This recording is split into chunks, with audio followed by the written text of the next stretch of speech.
Ay, mga kaboy, magandang araw sa inyong lahat. Samahan niyo mga pala, nagpunta ako rito dito sa shop namin sa Quezon City, sa Access. Ang dami palang mga dinala dito na naperwisyo nung baha nung bagyong Karina. Eto, tingnan nyo, ang daming mga nalubog, mga idol.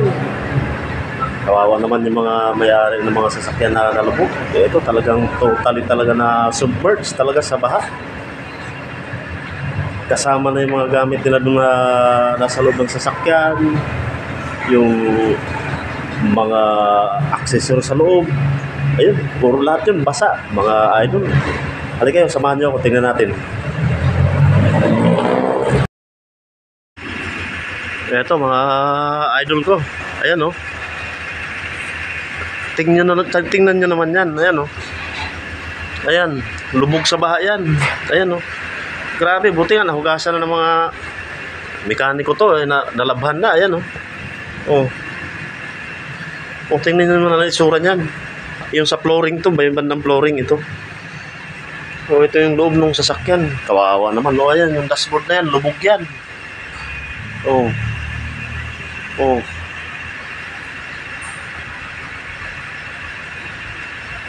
Ayan, oh. Oh. Oh, tingnan mo naman.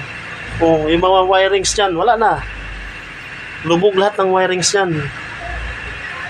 Oh, ganyan kalaki yung naging perwisyo ng baha. Tingnan niyo naman, oh. Ayan, diyan baklas lahat yan, mga upuan. Pati yung ceiling niya, mga idol, ayan, oh. Yung ceiling niya. Oh. Oh, tas ito dito sa may bandang makina. Ito, oh. Ayan, lubog sa baha yan, mga idol. Oh. Oh. Ayan, oh. Oh. Oh, ito mga upuan niya na binaklas. Oh, ito yung isang sasakyan lang to, mga idol. Ayan. Basa lahat yan. Itong isa din na to, itong SUV na to, mga idol. Yan, hanggang doon sa bubong yung baha na lubog yan. Dito lang banda sa may Quezon City. Ayan, oh.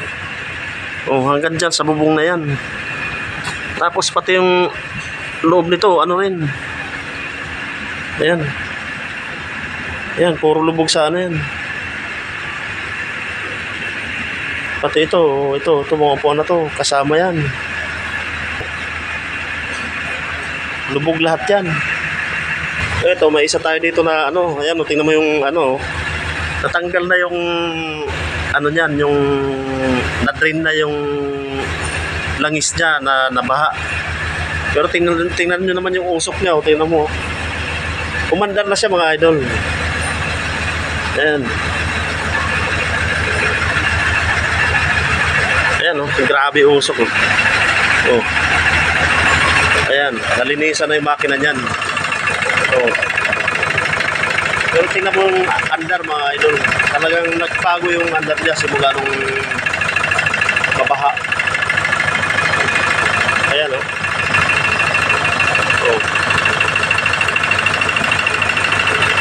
Kaya kawawa yung mga sasakyan pag nababaha, mga idol. Yan ang nagiging resulta. Tingnan mo yung andar, oh. Oh.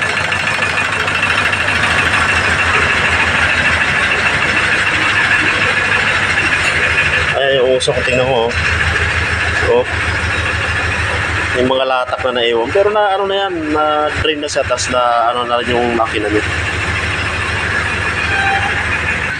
Ayan, mga idol, oh. Tingnan niyo yung nangyari sa loob ng ano nito, oh. Tingnan mo yung upuan, oh. Oh. Kaganda-ganda ng upuan na yan. Oh. Ayan, oh. Oh, nababad sa bahayan, mga idol. Kasama lahat ng mga gamit sa loob, ayan, oh. Oh.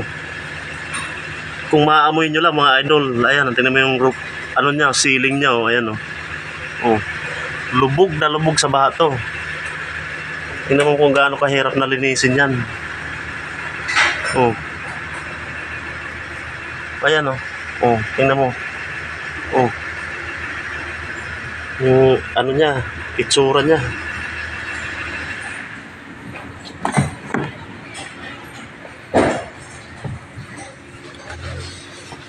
Oh, yung loob niyan mga idol, tingnan niyo yung itsura oh.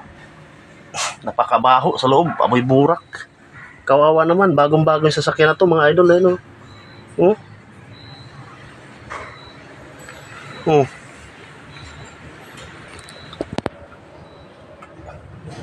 Grabe.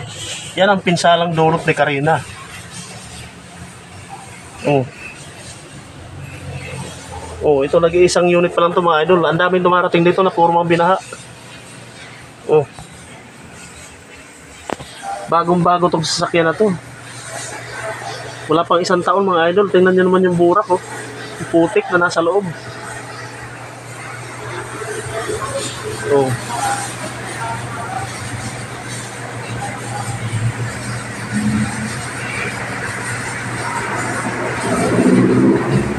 Kaya pag ano talaga mga idol, mas maganda pag may sasakyan tayo, i-secure natin na nasa may mataas na parte siya. Yung talaga hindi binabaha. Kasi ito, ang laki ng gastos nito mga idol.